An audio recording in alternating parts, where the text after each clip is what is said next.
Ko tai atu te kapa o te Ahi Tipua o Tūwharetoa me tā rātou kaupapa whakamānoa ia tā Tumu te Heuheu ki te whakataetai ārohe o te Arawa waka.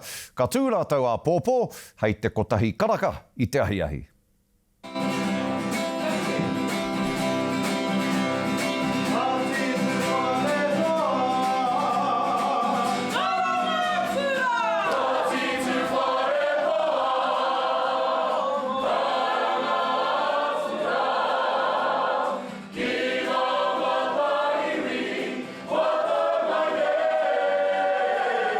Kāre au I te ohorere, me he mea kaore e te o te iwi Māori e āhua mōhio e māramana rani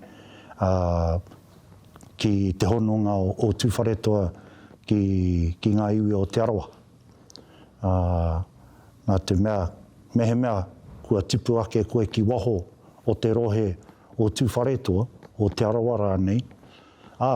Kāre au I te ohorere ki tō kore mōhio kei te waka o te Arawa a Tūwharetoa.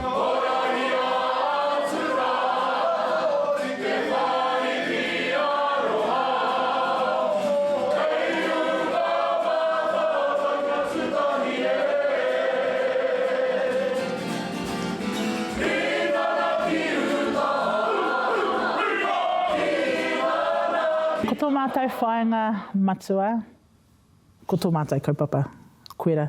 Kia hari tō mātai kaupapa ki te papa tūwaiwai. Kaua ko te kemituranga ki te matatini, I hara tērā te tai o ngā whaenga I tēnei wā, ko tēnei ke.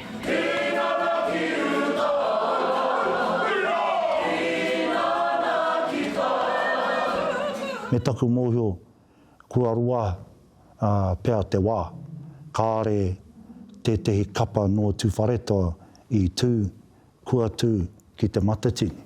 Ki te matatini e mōhio tia nei e tatau I tēnei wā. Hoi no I roto I ngā tau, kua tū e te kapa no Tūwharetoa, kua whakahaere tia e ngā uri o Tūwharetoa, kua tū ki ngā whakataetai a motu I roto I ngā tau.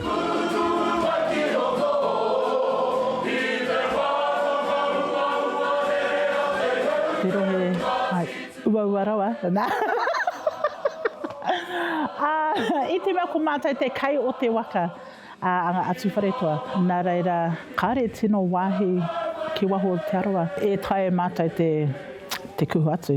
Hoi no mātou I tipu ake I te kāinga, mātou o te Arawa e māramana, e mōhio ana.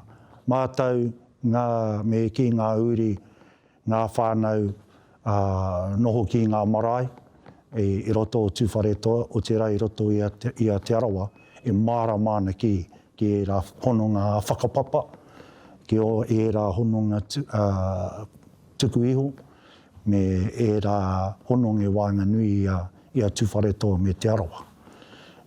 No reira, koera te take kei te tū te kapani. Koenei tō mātou rohe. Ne? Mai make tū ki Tongariro, Tongariro ki make tū.